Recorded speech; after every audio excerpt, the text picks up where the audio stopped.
Կյանքում լինում են պահեր, երբ ամեն ինչ փխրուն է թվում, կորուստներ, հիասթափություններ, ներքին դժվարություններ, և չնայած ոմանք հետո անցնում են կյանքի նոր էջերին և մոռանում նրանց, ովքեր իրենց օգնել են, կան կենդանակերպի նշաններ, որոնք դա երբեք չեն անում։ Նրանք կարող են շատ չխոսել իրենց զգացմունքների մասին, բայց հոգու խորքում հիշում են յուրաքանչյուր աջակցող հայացք, մխիթարական խոսք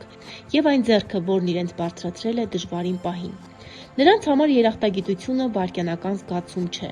այլ հարաբերությունների հիմք։ Եվ հակառակը, մեզանից յուրաքանչյուրը գիտի գոնե մեկ մարդու, ով տարիներով հիշում է վիրավորանքները։ Կարծես դրանք երեք են պատահել։ Անարդարության հանդեպ նրանց հիշողությունը անթերի է, և սրտին դժվար է բաց թողնել վիրավորանքը։ Ովքեր են նրանք։ Բացառիկ կանխատեսումներով կիսվել է հայտնի աստղաբան Գայանե Սարգսյանը։ Ամենափողասեր կենդանակերպի նշանը։ Եկեք այսպես մեկնաբանեմ, մեկը չեմ ասելու, մի քանիսը նշեմ։ Ամենափողասեր կարիճները։ Միշտ ասում եմ, կարիճներին տրված է հանրային գումարները վերցնելը։ Դրանք շատ մոտ են գտնում բանկի կառավարիչներն են։ Եթե նույնիսկ տնային տնտեսուհիներն են, նրանց ձեռքերում է գտնվում, եթե լուսինն է կարիճում իրենց տան գումարները։ Այսպես կարիճներ, ցուլեր,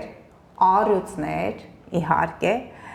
այծեղջյուրներն են, նրանք փողասեր այն առումով, որ կարող են ռեսուրսներ կուտակել ցուրերը եւ այծեղջյուրները։ Կույսերն էլ մանրուքներ կարող են հավաքել, բայց նրանց ֆինանսական հաջողությունները գտնում են նրանց գլխում։ Ամենաէմոցիոնալները խեցգետին, ձկներ եւ կարիճներ։ Խեցգետինները էմոցիաների իրենց ներսում են պահում եւ երբեմն ցավում է իրենց ստամոքսի խոց են ունենում, եթե մարսնել են լինում խեցգետում։ Ձկները մի քիչ լացկան են լինում, շատ էմոցիոնալ են, բայց երբեմն իրենց օգնում է հավատքը առ Աստված։ Կարիճները էմոցիոնալ են, բայց երբեմն լավ կծում են կարիճները եւ իրենց էմոցիաները դուրս է գալիս թույնի միջոցով։ Մնացածը առյուծները էմոցիոնալ են այն առումով, որ նրանք այդպես թագավորական այդ բոլոր երջանիկ պահերը իրենց է տրված։ Ամենախանդոտ։ Ամենախանդոտ ինչ եք կարծում։ Առյուծները ասեցիք նույն հարցին, ասեմ այո, առյուծներն են, պատվախնդիր են առյուծները, ոչ խանդոտ։ Խանդոտ են կարիճները կրկին, եթե դավաճանեք կարիճին, իմացեք հարված կստանաք, տարբեր կերպ։ Միշտ ասեմ, կարիճները նրանք կարող է այսպես միանգամից չհարվածեն, բայց տակից իրենց գործն անեն, դավաճանություն, դավադրության մեջ չընկնեք։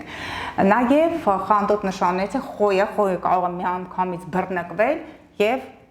այսպես կոտոշներով, իր պոզերով պոզահարել։ Այծեղջյուրը ցույց չի տա, բայց ասեմ, որ այծեղջյուրը շատ երկար ու դաժան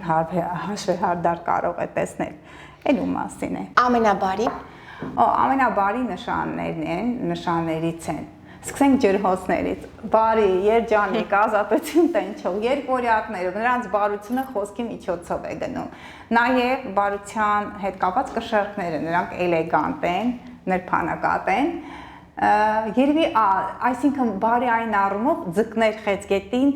կարող են նրանք էլ լինեն, բայց որ ի ցույց են դրում դրանք ջրհոսներ, աղեղնավոր, ամենաբարին աղեղնավորն է, որովհետև նրա Յուպիտերը նրա ղեկավարն է, նրանք առանց պատճառի երջանիկ են։ Այսօրվա համար վերջինը ամենառոմանտիկ նշանը։ Կշեռք, ռոմանտիկան, կլասիկան, առյուծ, էլիտան, կրկին, աղեղնավորները,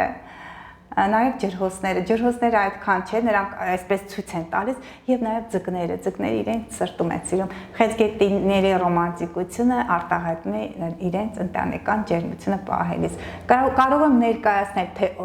ում մոտ ինչպես է ռոմանտիկան, ցուլերի մոտ գումարով կարող է արտահայտվել գումար հավաքելով։ Կույսերը ռոմանտիկ չեն այդքան, մի նեղացեք սիրելի կույսեր, ինձ ուղեղել էիք, դա արևով է, բայց կարող է ձեր Վեներան է գտնվում առյուծում եւ դուք ռոմանտիկ եք։ Կույսերը մի քիչ նրանք պետք է աշխատեն իրենց վրա։ Դե ասեցի կշեռք,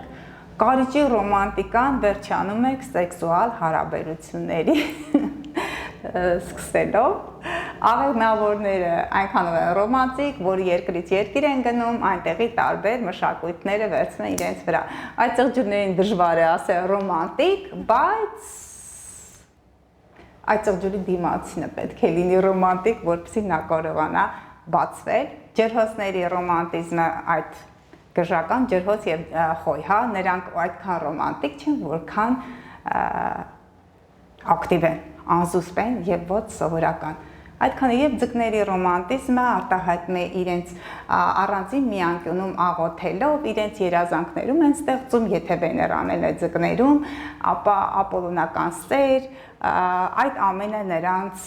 ներսում է լինում, բայց երբեմն չեն կարողանում արտահայտվել։ Շնորհակալ եմ հետաքրքիր եւ ինչպես միշտ բովանդակային զրույցի համար։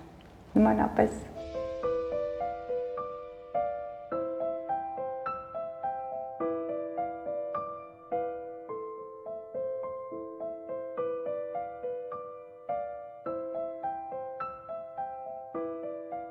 Thank